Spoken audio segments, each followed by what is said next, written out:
we can make Africa the factory because we have the resources. We have natural resources, we have the human resources, we have the capacity. So therefore it's about taking advantage. And the time is now, and you have that opportunity. We think that when we use these Arusha debates as a moment of reflection, a moment of self-clarification of what we need to do as a continent, that will be very, very helpful for the young people. As you can see, the Arusha debates is sandwiched within the U-Lead Summit, which is a youth-led summit. The AFCFTA is ultimately about reclaiming the dignity of the African by accelerating homegrown development solutions. So what can be done to make sure the promise is a reality? 3 key messages. 1, build productive capacity. 2, strengthen enabling environments. And 3, change mindsets. Each one of us must know that this is part of who we are for us to be able to integrate. And His Excellency talked about why don't we make the Arusha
bulk that number into the force of development for Africa. I want to say very clearly that the stories of our future, the success of our future, should be the success of the ease of our current leaders as young people. And I think as an African youth, we should be really speak about quantity and qualities, because we are advocating for more people to come to the politics with the big numbers, and we have no agenda to achieve. I volunteered for a political party when I was in my first year at the university, and I took evening classes. So during the day, I'd work for a political party the whole day. Society doesn't believe that a young person is a leader yet. we look at young people as lesser leaders.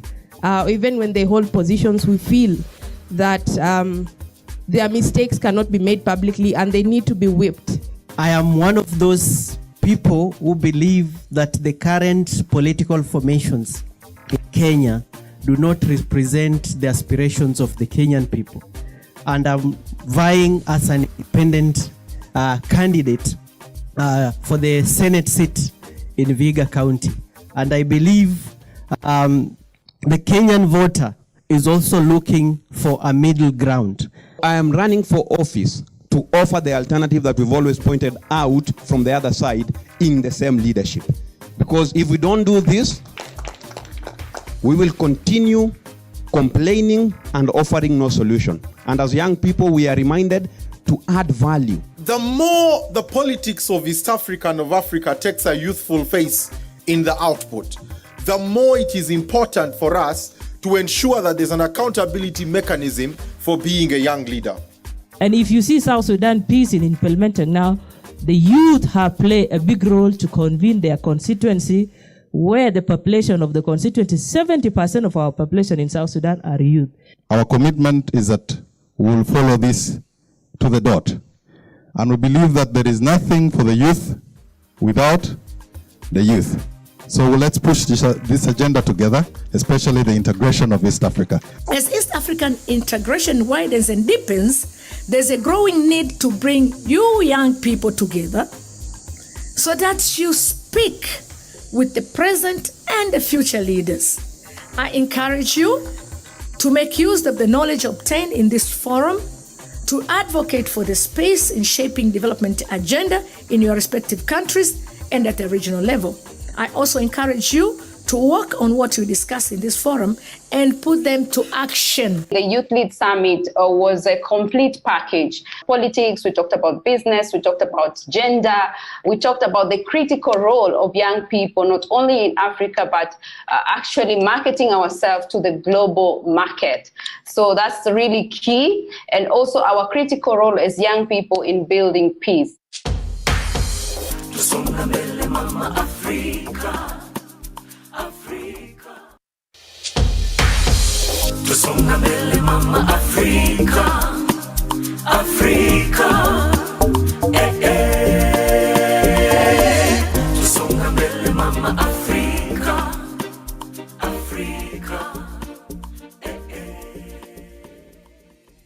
Honorable Prime Minister Kassim Majaliwa, distinguished East African leaders, ladies and gentlemen, our dear youth, good afternoon. It's impossible to create a better world without bettering the lot of women. The world cannot be a better place if women's conditions are not better in it, wrote Tajuddin Abdul Rahim, and may his soul rest in peace. While these words were penned in 2006, they still resonate now despite our country's advances of the past 15 years in granting women equal status, equal opportunities, and equal protection under the law. Perhaps the greatest indicator of how much further our fight must take us is the fact that discussions on female equality are still being held, and justifiably so. And still in view of the cultivation and employment of female potential that must be achieved to reach our 2063 development goals, greater efforts must be invested. Muhimu tunahitaji kujituma, kujitoa, uadilifu, uaminifu ili kulijenga taifa aminifu. Na hasa vijana mnaposhiriki kwenye matukio mbalimbali ya uzalishaji mali, wale wazee wenye umri wa kati waendelee kuwa na matumaini makubwa na vijana ambao ndio nyie hapa. Today I'm joined by my fellow co-moderator. My name is Eric and I'll be co-moderating with Diana on this Gender Equality Forum. Yes. We are very excited to have you participating here with us and taking part in this engagement. Actually, we need support because it is not very easy, especially the younger you are, the more difficult it is for you to even get into these spaces. Introduce our next speaker, who is Laura Bast. Okay. Yes. So Laura, as the Dutch Youth Ambassador for SRHR, and bodily autonomy, how can we support you by connecting with youth from across Africa to ensure broader outreach and impact? The best way to help me is to make sure that young people can participate actively in society. My name is Laura Bos, I'm 25 years old and I'm the Youth Ambassador for Sexual and Reproductive Health and Rights, Bodily Autonomy and Gender Equality within the Ministry of Foreign Affairs. In one sentence, my job is to make sure that the voices and needs of young people from all around the world are represented in the policies that the Ministry of Foreign Affairs make. Do you think climate justice component is strong within the Action Coalition's commitments?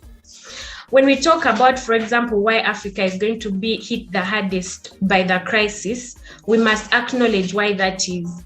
So this requires us to address legacies of colonialism, imperialism, neoliberal capitalism, and how these manifest and affect our ability as African people to self-determine in these economic global systems that are built on hierarchies and that centers profit over people. So from your perspective as a young woman, how do you think we can organize ourselves to position young women at the front line for the Action Coalition's agenda? First and foremost, young women can start by popularizing the commitments that were made during the Generation Equality Forum. If given a chance, young women are definitely able to come up with very innovative ideas that would aid the government in rolling out and advancing the implementation of the commitments in their communities.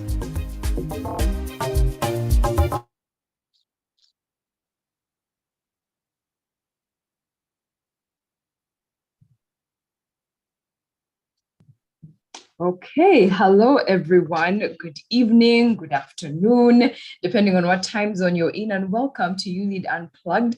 My name is Fiona Kemejisha, but everyone just calls me Kemi here. This is a very relaxed space. In case it is your first time, Karibu Sana, as we say in East Africa, welcome. And we are very glad that you chose to spend this time with us. I hope you have your cup of tea with you. I hope you're in a relaxed mood. We learn here, but we also have a good time. All right, so we have a great discussion coming up, a trivia session, and just a good evening all around as we wind up the week. We have some great guests with us. I know that they are already online, so we are set on that. Please feel free to let us know where you're watching from, your name, what you do. Leave all that information in the comment box, and I will definitely keep shouting you out throughout the program. Also, because this is such an open space, it's not too formal, we definitely want to hear from you. So feel free to leave your comments during the conversation.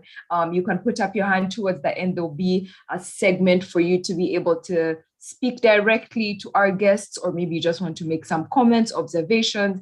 There will be some time for that towards the end of our session. So I'm going to assume we are all on board, we are ready.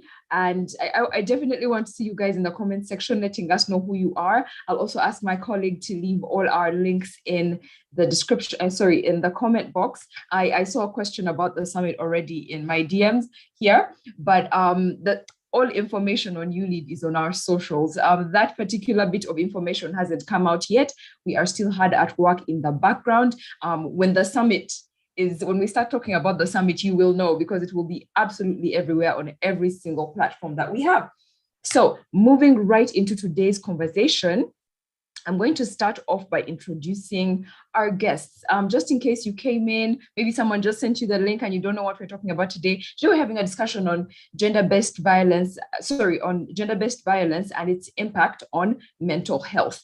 That's an angle that I think isn't discussed enough, and we really want to get into why mental health is such a fundamental part of GBV. When we talk about it, why mental health is a part that we cannot ignore, because it has such long-lasting impacts on individuals, families, communities, countries. So we are going to get into that with our guests. So let me go ahead and first let our guests introduce themselves.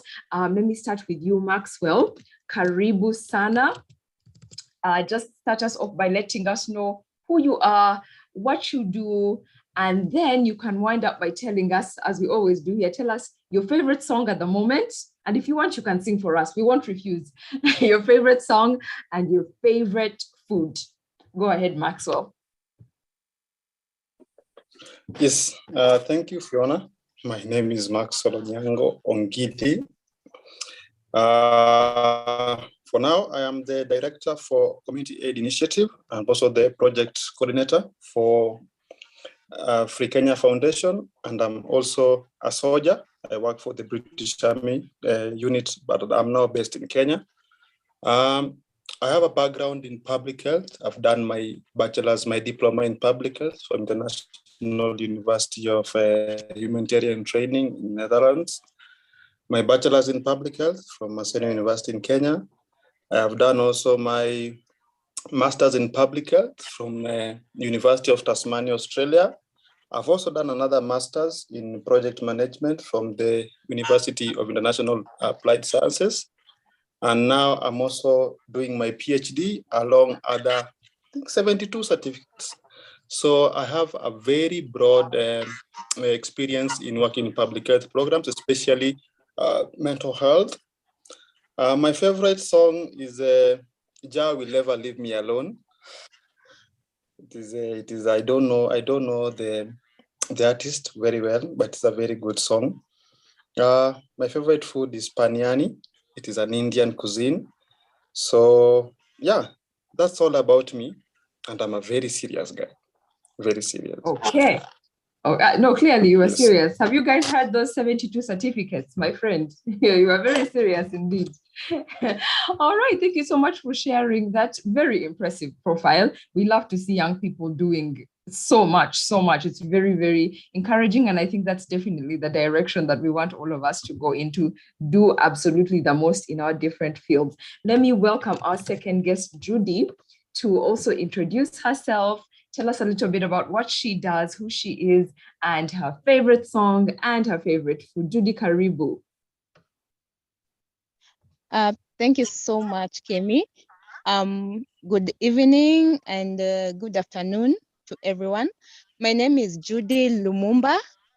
I'm the founder of Scars in My Voice Foundation initiative that aims to achieve a sustainable custom of young women able to speak, engage, and protect their spaces in political, economical, and social spaces.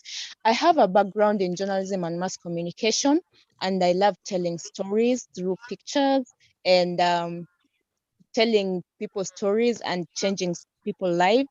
I developed the passion for community, and my passion was much more molded in working with adolescent girls and young women from informal settlement and hard to reach areas. And for GBV, for gender-based violence, I'm a facilitator or a trainer on gender-based violence prevention and awareness.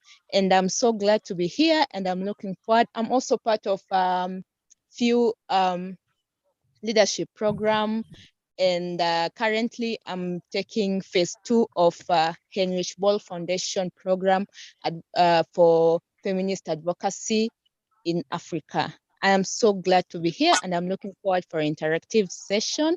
My current favorite song is Holy Spirit Walk With Me by Jermaine.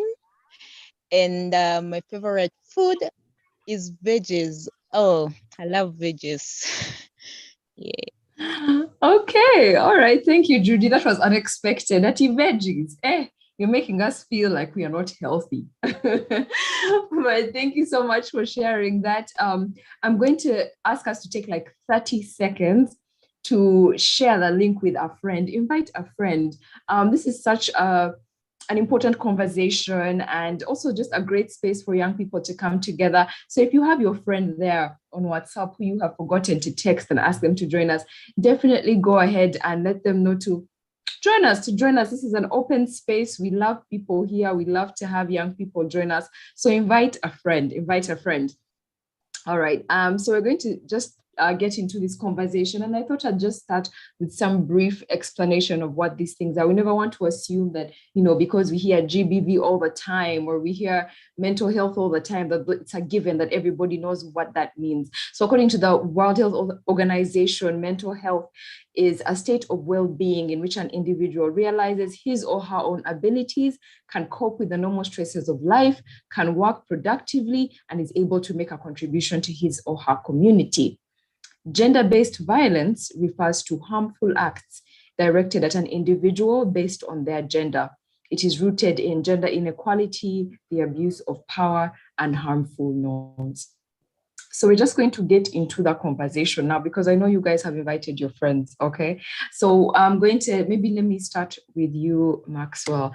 I'd like you to just talk to us a little bit about why mental health is such an important part of the discussion on GBV prevention and post-trauma care. Why is it, in fact, I guess it's like saying, why are we having this conversation? Why is mental health such an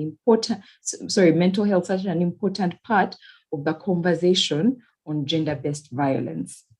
Go ahead. Yes, for me, how I'll define mental health in summary is that it is the conscious state of an individual, a person, or a group. So once your mental status is conscious to a critical level that it does not cause any harm, for me, I consider it as a positive mental health. Why mental health is important? One, it is a prerequisite for having a healthy living. That is what I can say. For instance, you are undergoing mental trauma, and now the consequences of your experience are being reflected on your association or contact with another person. Why do I say so? Sometimes you find that our history, or what we have gone through, becomes like a stumbling block. For our productivity. Someone is supposed to maybe give an output of his level. I'm so sorry because I'm used to outputs. Someone is supposed to give an output of this level, but because of his not stable being of mental health, he either gives an output of a level lower than what you expect, or no output at all. So you find that mental health becomes a critical component for healthy living, individual healthy living, an individual healthy relationship with somebody else, and also an individual healthy relationship in his own workplace. Somebody else here, let me bring your friends, your family, your extended family, the people you associate with who are not related to you, either biologically or not, or socially or not. When we talk about mental health, I think it is also so important to keep it very critical that right now the indices, according to WHO, we are almost considering to become a pandemic, because in each and every case in this world right now, you find that there are cases of mental health related illnesses, mental health related maybe abnormalities, mental health related accidents, mental health related. It is a very big potato that not just analyzed by narrowing it down to one. So for me, that is my answer. Okay. Thank you, Maxwell. Maybe then let me go to Judy and ask how, I know that you've told us a little bit about the work that you do, especially in relation to GBV. So maybe you can tell us your view on why mental health is so important in the conversation, specifically on gender-based violence. I think Maxwell has given us like an in-depth of what mental health is and what that means generally. Maybe you can give us like a little bit of a more focused on GBV, specifically, why is it so important to the conversation on GBV? Go ahead. Thank you, Kemi, and thank you so much, Maxwell, on expounding on mental health. In relation to gender-based violence, number one, I will say that gender-based violence is like an umbrella a term applied to any harm perpetrated against a person will that results to trauma. Like, and we all know that May is a mental health awareness month, and to me, mental health in relation to GBV, number one, what comes in my mind is the state of well-being, well-being in social, emotional, and physical. And you find that when state of well-being is stable in social emotion, it will trigger the way you think, the way you act, the way you feel, and this results to now the prevention of gender-based violence, because gender-based violence have four types of gender-based violence, which is physical, emotional, sexual, and economical.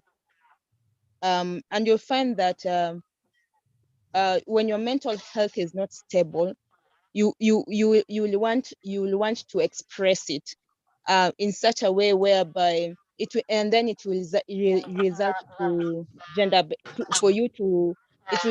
result to gender-based violence. When your mental state is the way you think, the way you act, and this is triggered by also trauma, as Maxwell has just explained that, and that trauma is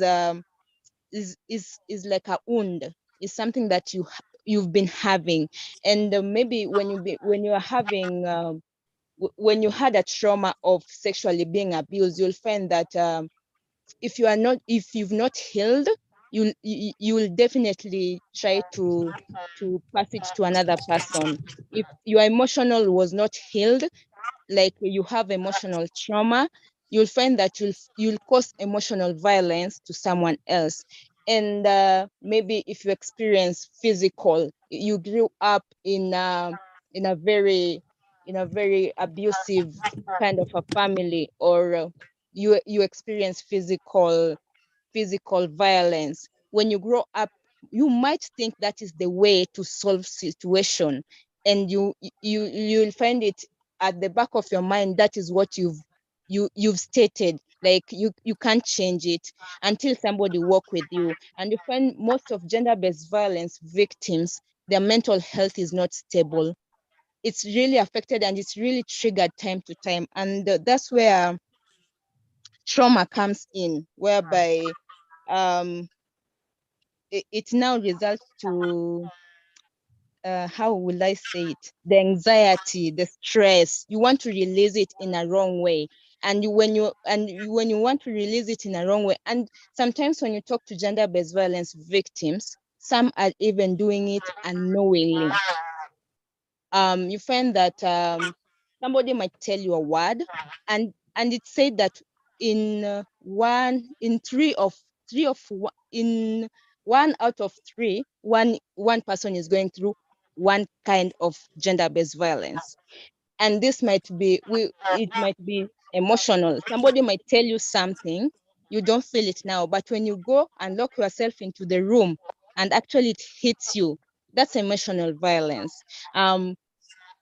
The physical one, sometimes people expect you to fight, people expect you to, when gender-based violence is mentioned, people always see people fighting. They don't see even economical violence, whereby you go to work as a woman, you come back home, all your money is taken. Same happen to men too. There are men who go to work, they come back, all their money is taken by their wives, and you find that this will result to their mental unhealthy mind, so they start going to things like, they start causing GBV as a way of protecting themselves. They might even enter into drugs. So it's really fundamental key prevention. Mental health is really key fundamental in GBV prevention, more than just training and giving awareness and going away. But working with someone through for mental healing is key important in GBV prevention. That's my thoughts. Okay, thank you. I think that from both of those contributions, first, we have such a good understanding. At least I know I do have a much better understanding of what mental health means to begin with. It's so much broader, I think, than we sometimes realize. We sometimes limit it to specific things, but thank you for explaining that, and also for just explaining the linkage, why GBV and mental health are, those are not things you can separate, that conversation has to be had together. So let's move ahead to how we can create safe spaces that permit supportive dialogue, that can create. How do we create spaces where victims or family of victims or communities that have been affected by GBV can be able to get the help that they need, first of all, be able to be in a community and be accepted and be comfortable, because obviously there are also things like stigma when someone has experienced certain forms of gender-based violence, especially if it's sexual and maybe it's public, so I think that will also bring us a little bit into our conversation about stigma. But without getting too far ahead, let's talk about how can we create those safe spaces? I know that, Judy, you're doing work in that field, and I think we've lost Maxwell for a bit, but I think he'll be back soon. The network, this African internet, our colleague says that this internet can humble you. So I think okay, so I see Maxwell is back. All right, Maxwell, let me catch you up. We just want to talk a little bit about how can we create safe spaces where victims, where families of victims can be able to get the help that they need, can be able to be comfortable in society. I think that also brings in the aspect of stigma. So just share with us a little bit about, because also you work in the field. How would you say are the best ways that we can create safer spaces for people to get that type of help, and not just victims, but also, the secondary people that are affected by these things, their friends, family, and their communities? Go ahead. Thank you. I'll start first by giving us a caveat of what I think is very relevant. According to the law of psychology, somebody called Abraham Maslow, he designed the theory of motivation, where in summary, the theory of motivation ends up that for every individual on earth, they only need two things. One is understanding. The second thing is being appreciated. So all of the policies and strategies we are going to suggest here are going to rotate about one, an individual or maybe a group of people being understood, and number two, not only do we understand them, but we also appreciate their relevance in a particular context.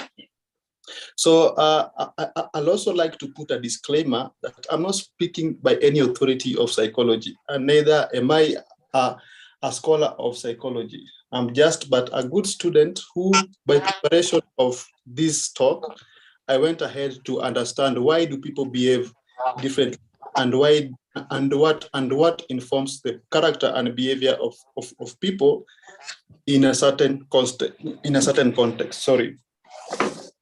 So one of the ways I think we can do is that one, by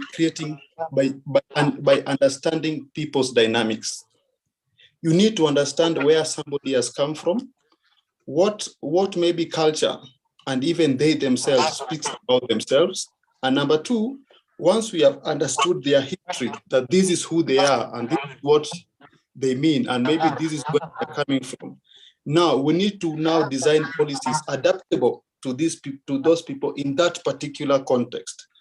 It can be socially, it can be economically, it can be politically, it can be also be religiously, because part of maybe if you go to Islam, they believe according to Islamic laws that you must marry, I think more than 3 or 4. So a lady might not be really interested in being the third wife, but because religion allows that provision, they end up being there, not because they want, but because religion says so. So we need also to understand what they are. And then the third thing now is when we start designing policies.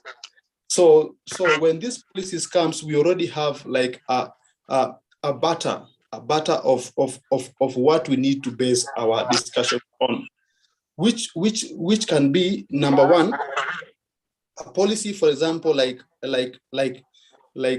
and FGM, female genital mutilation.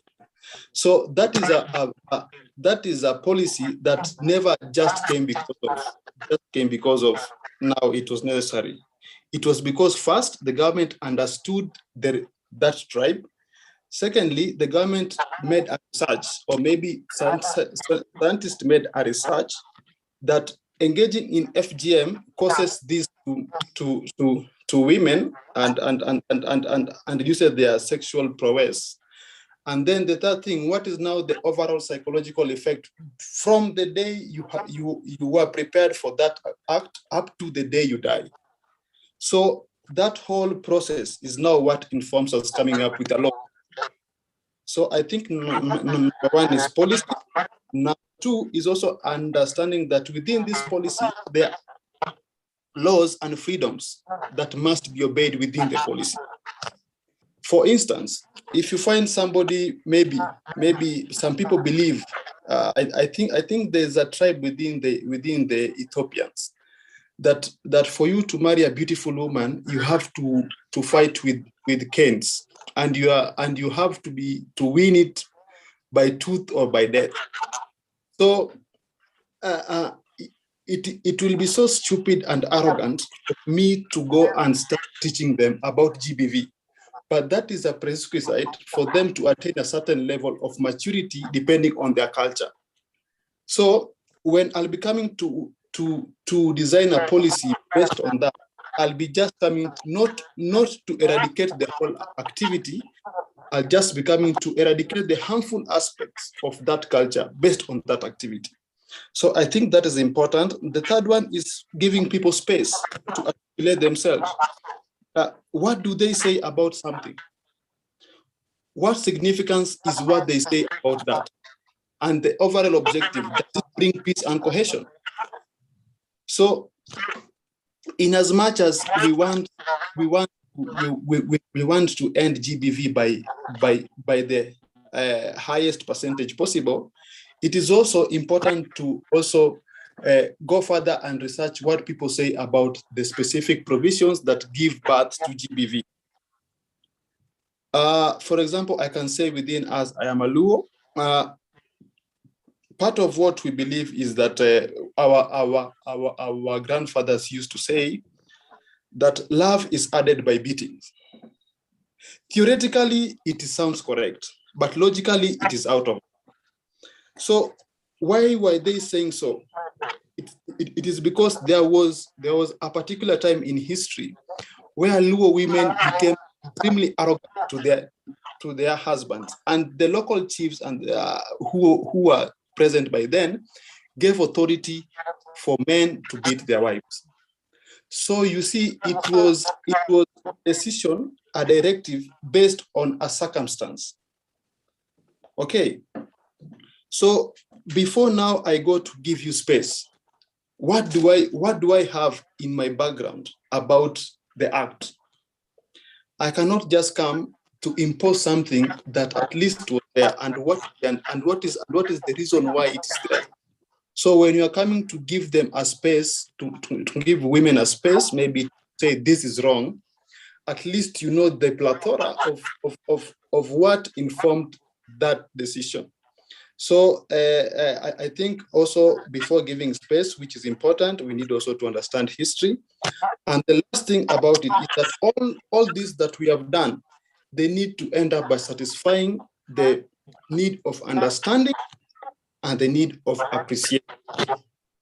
It has nothing else. That is what I think informed Abraham Maslow, who designed the theory of motivation, that for everything on earth, is just understanding and motivation. If right now we go to courts and then ask convicts why they did something, they'll tell you that one, I was not understood, and number two, I was not appreciated. So what was the remedy for all those two? I had to react. Now that reaction is what made them be jailed. So I don't know if I have answered you, Fiona, and everyone who is listening. All right, thank you, Maxwell. I think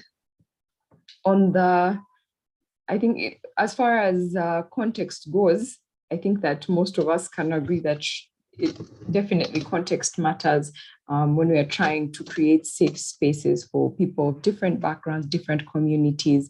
I do, however, think that there are some things that cannot be justified, for sure.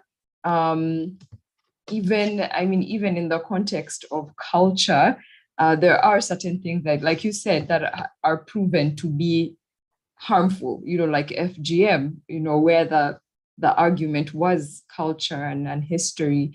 But in spite of it, we know that these things are harmful. These things it's not the way forward. It's not the progressive or safe or right way to treat anyone, really. So context, yes. But I think that there's also, at least, I don't know, you guys, this is an open space, so you guys can also just share what you think. I do think that definitely there are some things that just cannot be excused and that we have to treat with a bit of a firm hand. But let me take this over to Judy as well. Judy, what are your thoughts on creating safe spaces for us to give people who have victims of GBV the help that they need, the mental health assistance that they need? Actually, let's specifically talk about victims, since your work brings you a little bit closer to that demographic. How do you create safe spaces for them to get that help? Thank you, Kemi. Thank you, Maxwell, because I wanted to talk about policy, but we've talked about it, so I won't repeat. What I would like to say is I've engaged with victims of gender-based violence time to time, and compared to women speak out compared to men, because I once held a session with the men going through GBV. They won't accept, they won't admit that they are going through it, but women tend to speak more than men. Another thing that I would like to say is that what is the goal of us creating a safe space is to elevate victims from being victim to survivors, and not letting them be survivors and then come back to be victims again in another kind of or form of gender-based violence. So creating a safe space first start by understanding the victim. Why are you going through GBV? Because when you listen to some, they are the cause, and just a quick case study is very well that your man you are married, and you know very well that your man is a casual laborer, earns maybe $1 a day, and you as a woman, you want to live in a bungalow, you want shopping, you want everything, and now you start throwing words to the man, and this turn also to the men. You find that I had a case where a man was saying for him to have conjugal rights with the wife, he has to pay, and that is sexual violence. So you find that for us to create safe space is by listening to the victims and understanding why they are going through GBV and what kind of GBV they are going through, so that you don't talk on physical and yet they are going through economical. You don't talk about emotional and they are going through another form of GBV.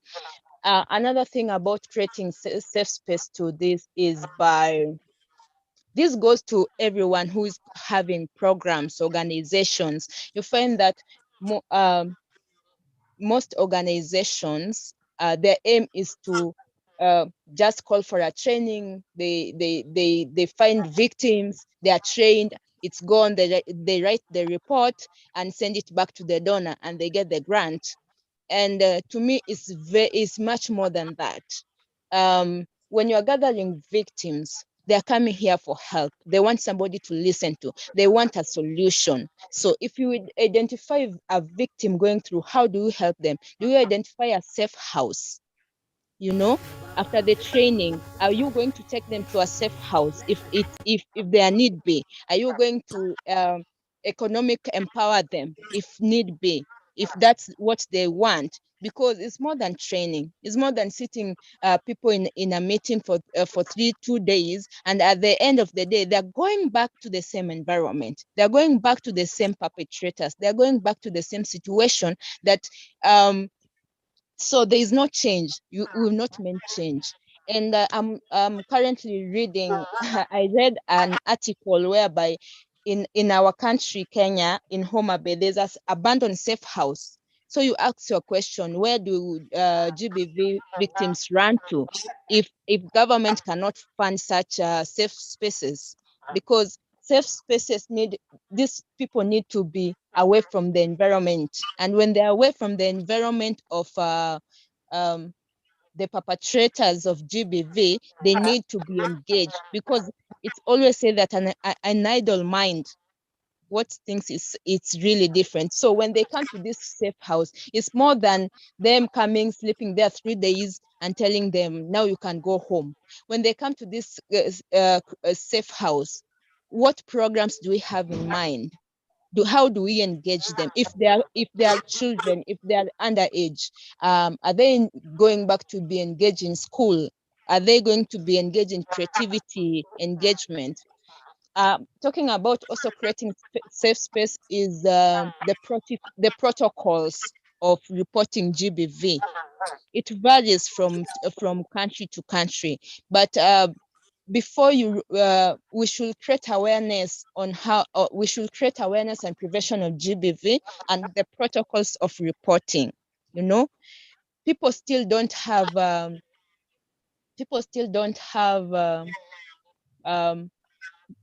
well informed knowledge on how to handle it.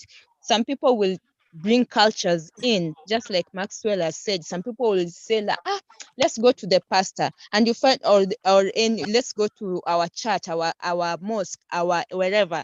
There's a faith that they want to take the GBV, but they don't give the victim an opportunity to speak. And to me, every time I'm holding a session on gender-based violence, if you give me 3 days, the third day is a storytelling session where people open up. They really open up, and storytelling session can be in very, very different way. There are people who will not express, who will not share, but you try to make them share in a third person kind of a story. Like, I know a woman who is going through, so they don't directly say it is me, because during storytelling session is whereby some victims open up, is whereby some questions are being answered. And also, when you're talking about creating safe spaces for GBV victims, we need a lot of funding. A funding with a genuine approach to help victims get out of it. And FGM is really having that approach of giving girls a safe place whereby they can run and study and continue with their schooling. But you find when it comes back to our homes, it's very hard. People, like women, will start telling you, I can't leave my children. They're starting looking for circumstance that they're trying to go back. So you find that before you as or as an individual, when you're approaching to create a safe spaces for victim, look in all circumstance. It's more than listening and talking to him and removing him from the environment.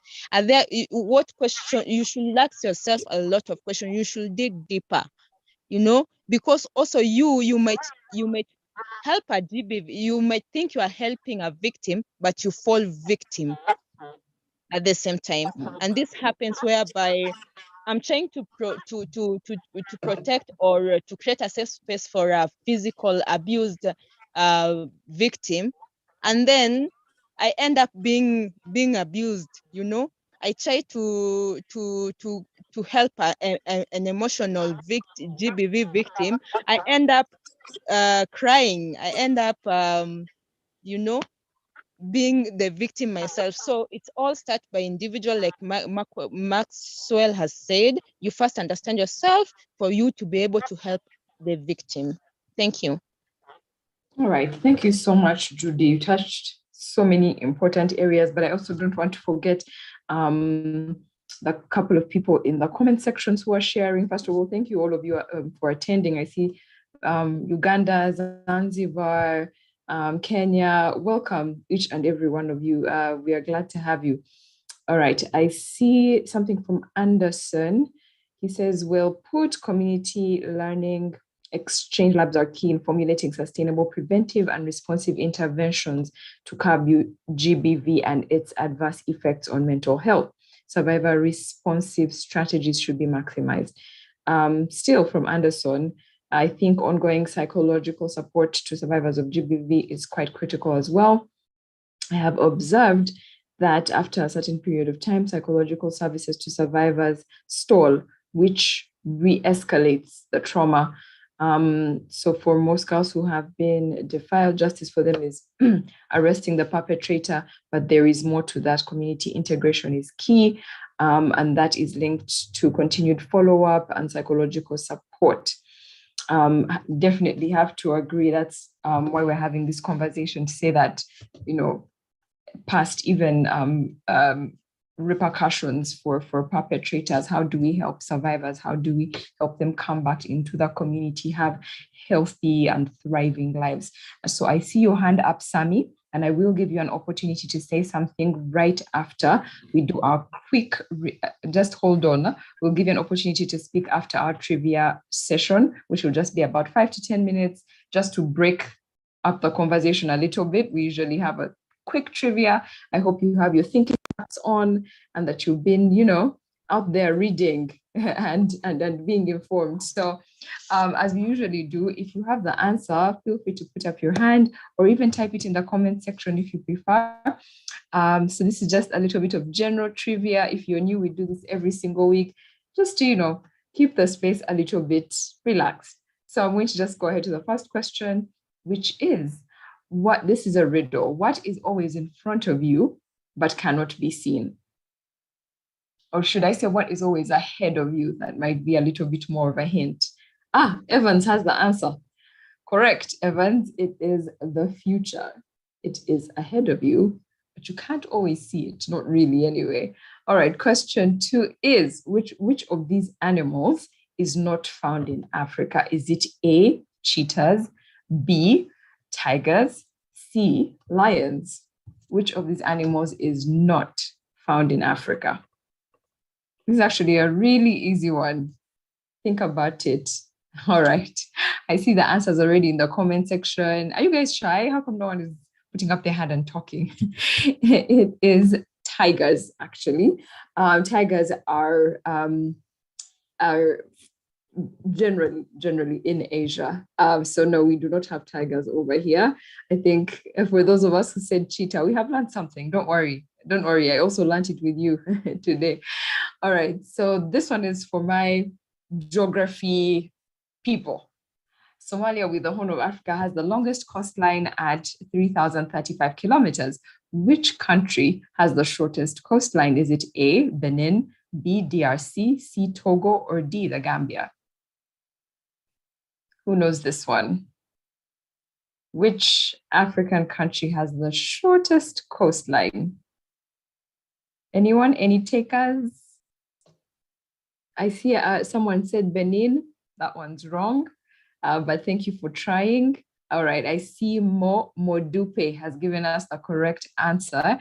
The answer is the DRC, which has access to the Atlantic Ocean via a narrow finger of land that creeps out towards the west and only claims 37 kilometers of sea. I will admit, I also did not know this one. I learned this one. This is a very fun fact. All right, this is our last one. Who was the first African to go into space? Was it A, Mark Shuttleworth, B. Mohammed Faris, C. Abdul Ahad Momand, or is it D. No African has ever been in space? Anyone want to give this one a shot? I know this one is very specific. A. Okay, let me hope that someone did not cheat. But I see we already have the answer here. It is A. Mark Shuttleworth. South African Mark Shuttleworth was the first African in space on the 25th of April, 2002. And that is the end of our trivia session. I hope you learned a little something new, so we can just jump back into our conversation. And I hope you invited a friend, by the way, you guys. I hope you invited a friend and you're not just learning about these spaces and keeping them to yourself. So let me give an opportunity to Sami. I see your hand has been up for a while, so please go ahead. Karibu. Yeah, thank you. I hope can you be able to get me? Yes. Yeah, this is Sami. The other name is very long. I think those are the Rendile, the Cushite's name. I like what my sister Judy Lumumba says about the GBV.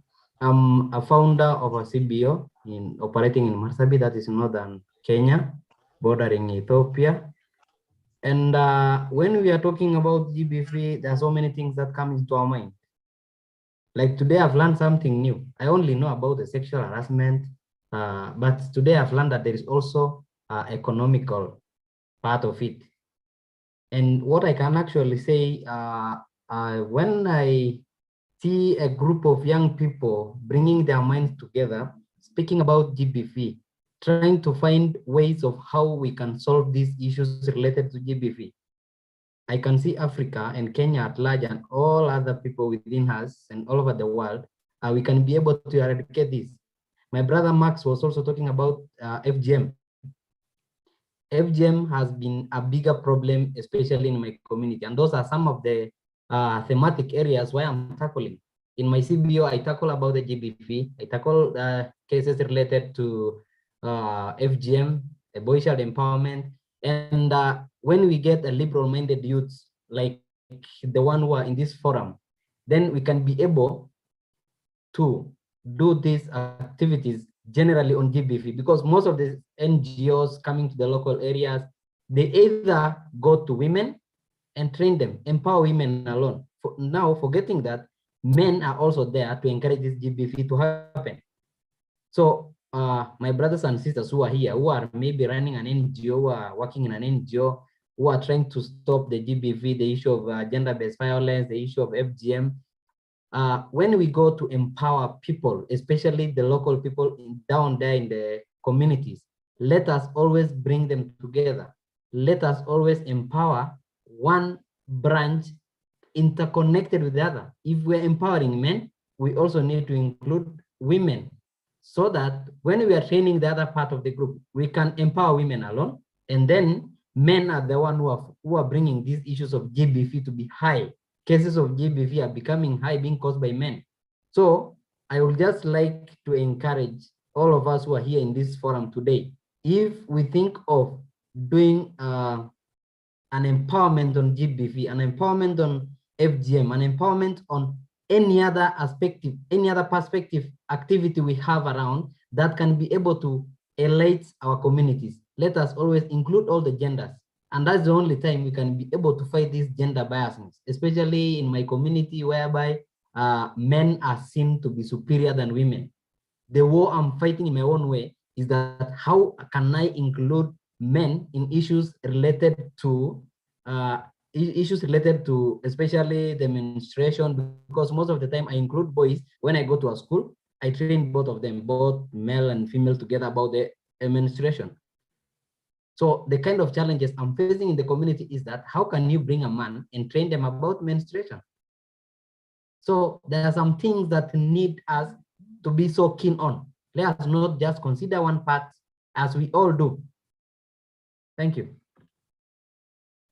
All right, thank you so much, Sami. I really like the aspect of just making the conversation inclusive to everyone, because things that affect one ultimately affect all of us, ultimately affect communities. And so normalizing certain conversations is really important, so that we can also beat the stigma around certain things, especially things that are related to women. We talk about things like menstruation, for example. I mean, even sexual harassment, that those conversations really need to be inclusive. So I see 2 hands up, and I'm going to give each of you just 1 minute as we are at the tail end of our hour. So let me start with you, Alex. Please, no, sorry. Oh, there's actually 3 hands. All right, no, I think Diana's hand came up first.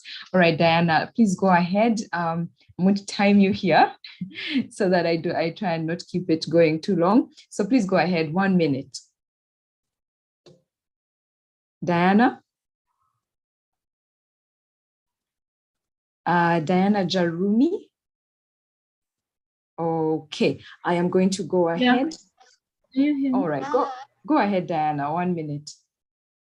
Okay, I'm so glad to be part of this session.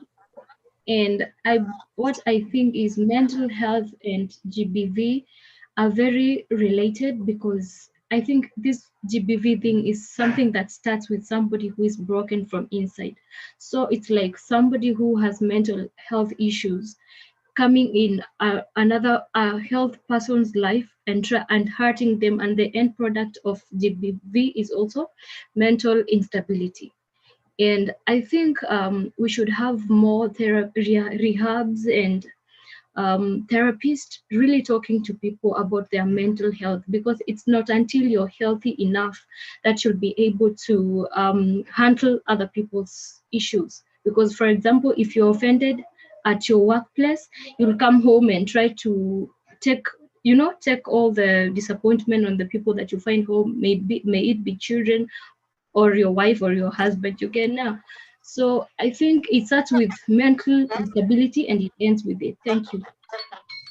All right, thank you so much, Diana. And what can I add? You are indeed right. Hurt people then hurt other people. So it's a cycle that we have to all work towards breaking. So Alex Kiptoras, 1 minute, please go ahead. Alex? Okay, thank you.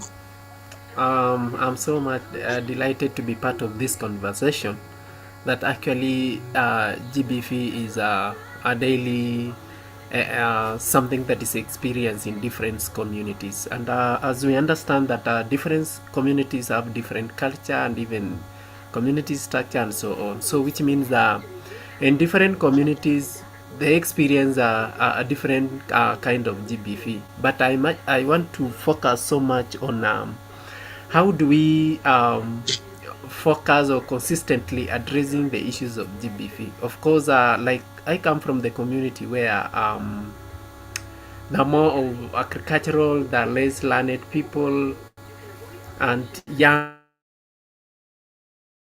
people are getting married. So which means the cases of GVP might be very high. So my comment is I would like to encourage each and everyone in the Kenyan society or in African society that we must integrate different various programs on our, for example, if you have certain activity or program, we must address the issues of GVV by addressing the real issues, creating awareness, and also looking for resources for the same, because most of the governments, especially the county government, there is none of our workers or duty bearers are ready to invest or to budget for it.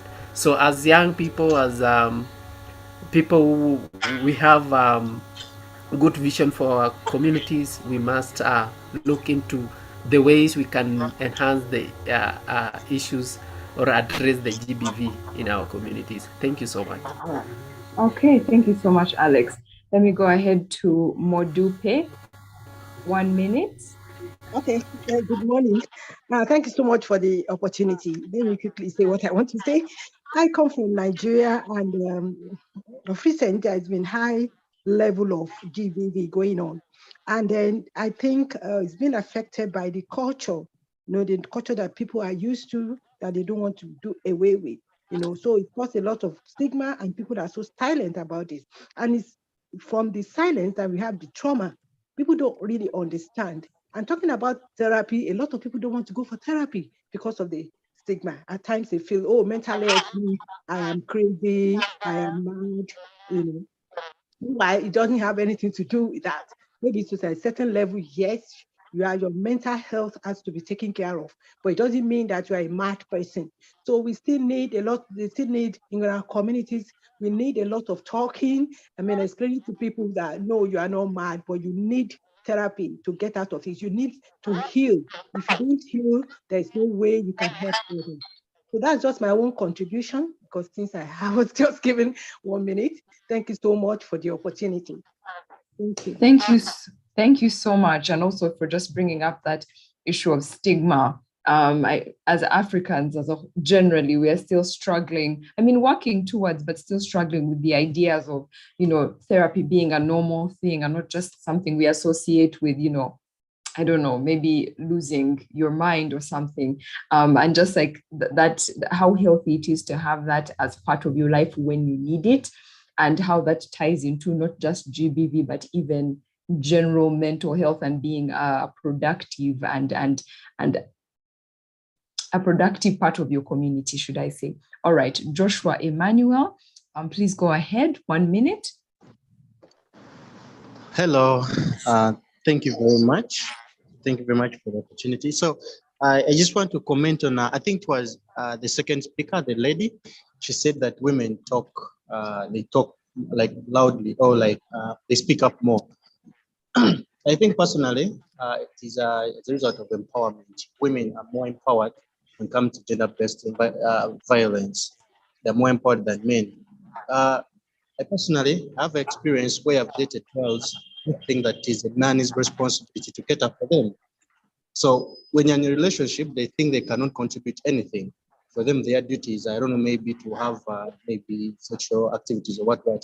They cannot, basically they cannot help sustain your dreams, build your dreams, help you in that way.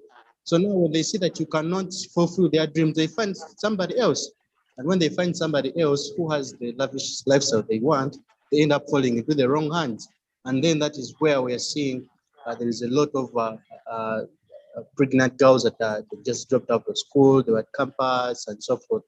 So my point is, ladies that are here, I think it is better when you're empowering these young girls, you tell them, if you really want to be a self-sustaining person, you really need to, if you in a relationship, you need to look beyond money, beyond anything like that. Because trust me, most of these guys that have money, at least the ones that I've seen, some of them, they're married. You find a girl who's 20 wants to date a guy that has everything, and guys that are the age of, that are younger than that, or of the same age group, they don't have all those things.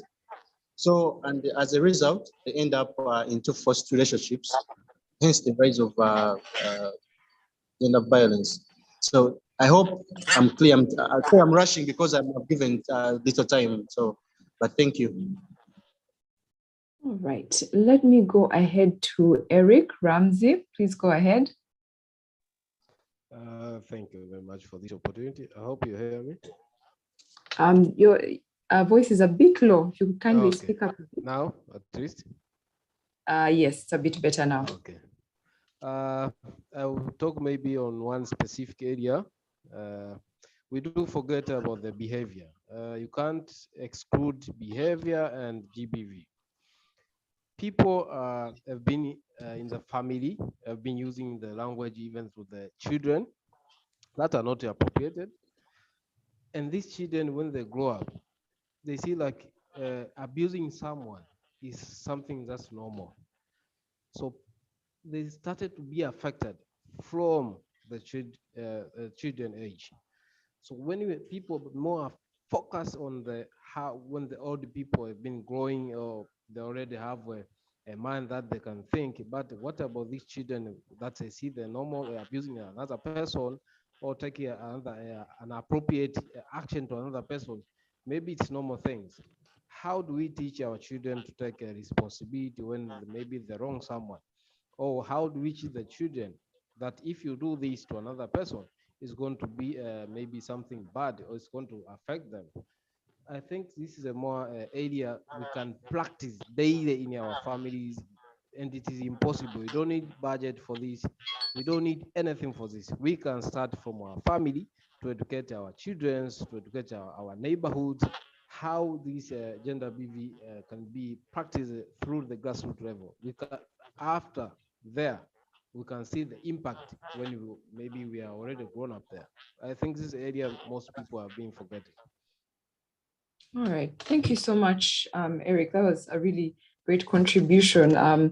Just even as far as just doing the daily things. How are we raising these children? What kind of language are we using? What are the things that we are normalizing around them that are affecting the kind of men and women that they grow up into? So I see that we keep getting more hands, and my hands are also tied, but I'm going to just then limit it to the next two people, Toto and Christiana. I won't be able to take any more hands. So Toto Sebit, go ahead, 1 minute.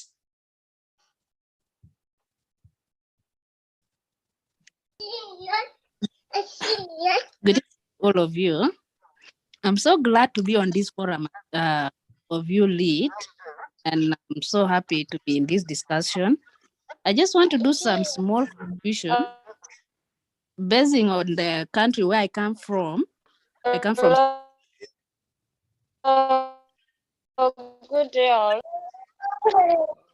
Okay, sorry, we can't quite hear you. Because there's noise at the background. There's somewhere where there's noise at the background. Are you all getting me? Yes, go ahead. Okay. I just want to do a little contribution on the discussion. Basing on the country where I come from, there are so many cases of GP that are happening every single day.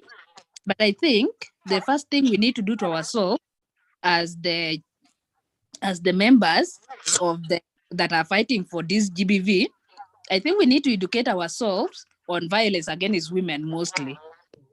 We need to learn the facts that says. And then I think we need to and contact whatever GBV that comes up from your local area. I think you need to contact your legislators and the political leaders and advocate for tougher laws against the perpetrators of the GBV. I'm not saying that these GBVs happen only to the women; they also happen to men. I can give an example of what just happened recently in my country. There was a young boy that was by 18 women. Okay, they were all they're below the age of 20.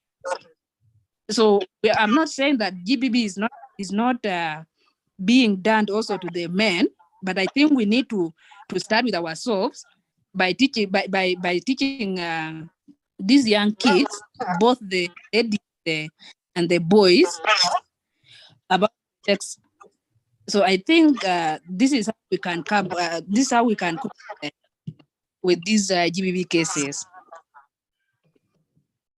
All right, thank you so much, Toto. I think that was also an extension of what someone else had shared on just how we are raising, what things we are teaching and normalizing for children. So I'm going to go back to our guests so they can each give us a quick parting shot as we close today's Unplugged session.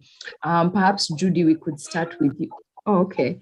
I thought we had lost you, Christiana. Okay, Christiana, could you speak in just 30 seconds because we are a bit pressed for time. Please go ahead. Okay, thanks so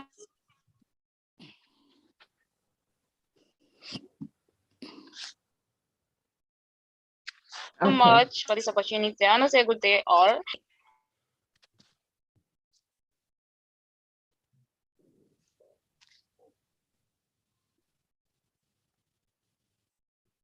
For me, it's right. SGBV, we always have statistics of men, violating women's rights, violating and raping a 3 or 2 year old girl. We have had statistics of more than 40 young girls within their teen, 1 year, 2 years of age, which men of this country are perpetrating.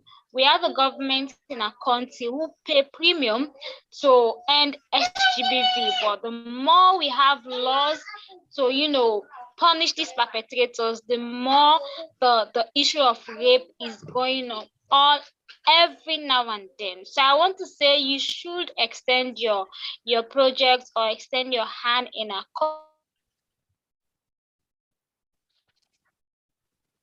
Okay, we're having a hard time hearing you, Christiana.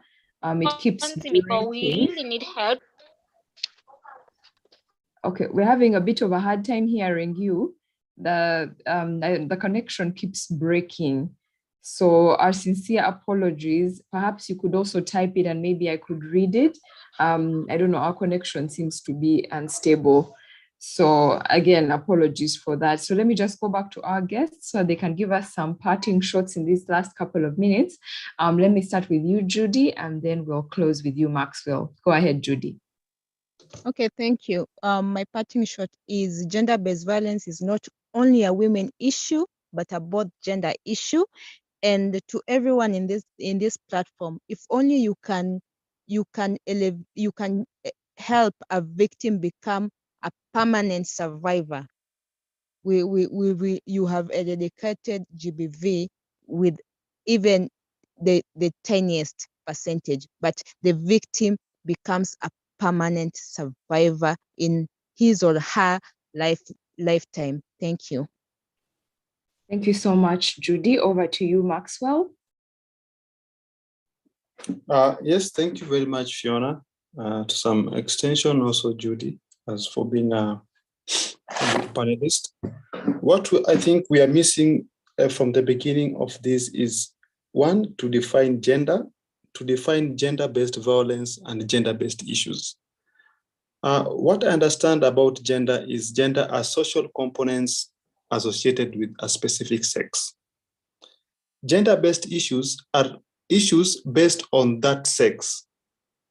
Gender-based violence are consequences of the issues.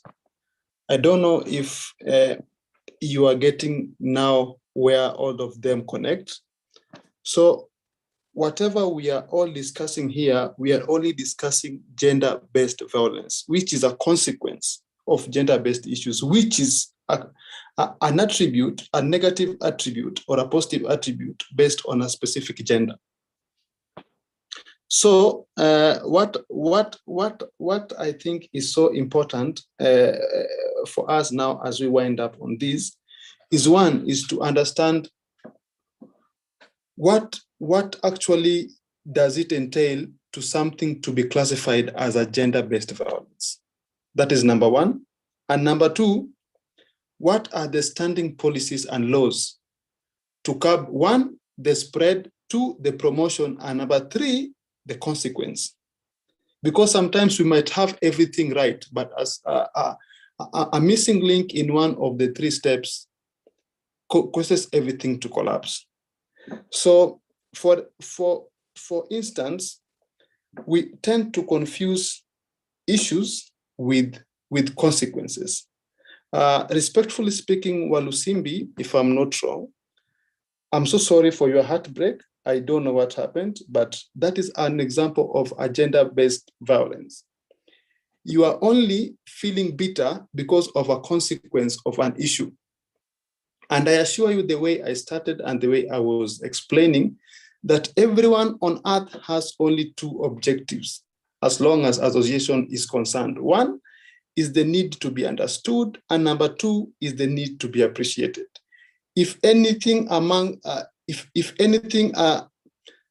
besides that misses, then automatically you become violent and aggressive so that you can get your niche. There are some things that also limit us from maybe promoting acts against gender-based violence. Number one is self-limitation.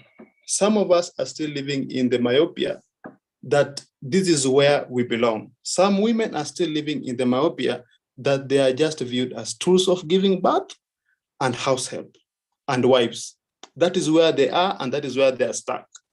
No matter what you come to do about behavior change, that is where they are. So we also limit ourselves based on our mindset that this is where we belong.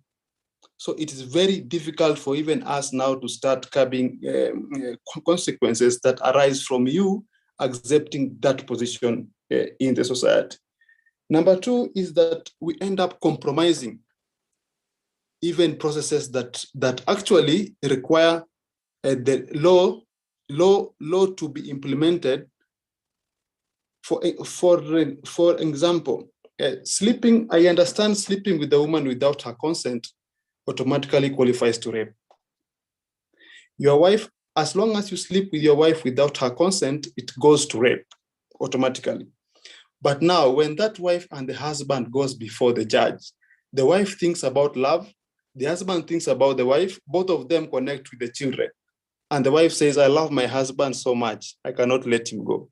Automatically, we have compromised the whole process, even though the law permits us to punish the husband, but the wife, since the wife has also accepted that she can't do without the husband, now it goes what the law says, that I want you to go and sort it out of court. So the court will actually use the decision that you have come with out of court. So we also end up compromising ourselves. Three is that sometimes we have very weak laws, extremely weak laws to curb GBV.